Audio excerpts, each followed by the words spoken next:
Do you know how much $1 billion really is? No, I'm serious. Let's put it into perspective. If you're making $100,000 a year, no taxes, no expenses, it would take you 10 years to save $1 million. It's a long time, right? Now imagine trying to hit a billion. You'd have to save that same 100,000 every year for 10,000 years. 10,000 years. To put that in context, 10,000 years ago, humans were still figuring out farming. Civilization itself didn't even exist yet. That's how massive a billion is. And yet, we live in a world where people are sitting on billions, tens of billions, even hundreds, and still fighting against paying workers living wages. They hoard wealth on a scale that breaks the imagination, while people in their communities, in their countries, and across the world struggle to afford food, housing, and healthcare. This kind of inequality isn't just a flaw in the system. It's a betrayal of the ideals this nation was founded on. Think back to the Enlightenment, the age of reason and revolution. The thinkers who inspired the birth of democracies didn't envision a society ruled by oligarchs. They envisioned one where liberty and equality were guiding principles. Jean-Jacques Rousseau warned us that inequality corrupts liberty itself, saying, "The fruits of the earth belong to all, and the earth to no one." He believed that wealth concentrated in the hands of a few was not just an economic problem. It was a moral failure that endangered the fabric of society.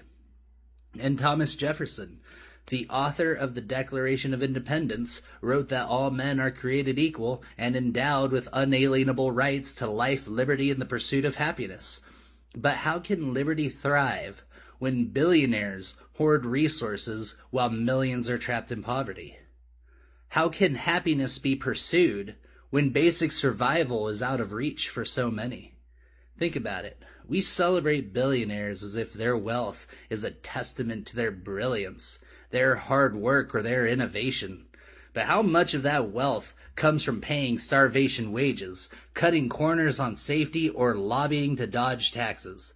They didn't build their billions alone. They built it on the backs of workers who barely make enough to survive. Let me make this clear. It is unethical for one person to hoard this much money while others can't even afford to eat. When the system allows this level of wealth inequality, it's not broken. It's working exactly as designed. And that's the problem. So the next time someone says, "Oh, they earned their billions," ask them, did they? Did they really? Or was it the thousands of people they underpaid, the public services they avoided funding, and the communities they bled dry? Because here's the truth. No one becomes a billionaire without exploitation, and no society can thrive while billions sit in the hands of a few, while millions are left behind.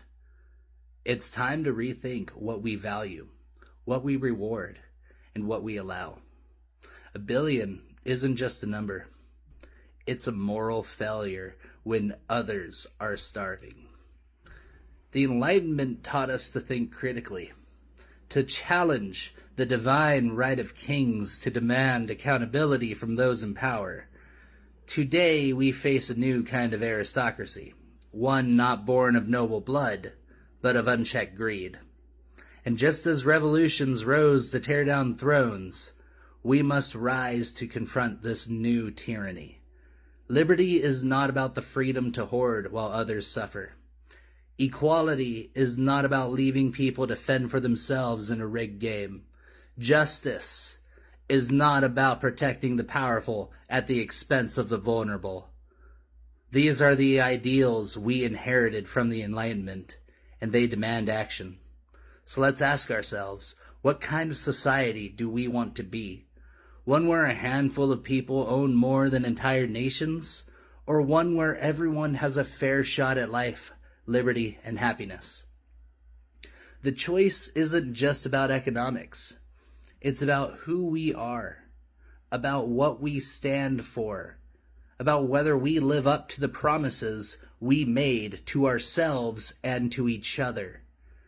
Because liberty without equality is a lie.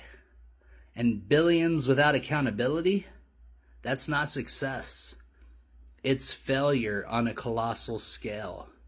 The Enlightenment gave us the tools to see through the lies, to demand better, to imagine a future where we rise together. It's time to pick up that torch again. It's time to shine a light on the shadows of greed. It's time to remember that the weight of billions isn't just about money. It's about the cost to all of us.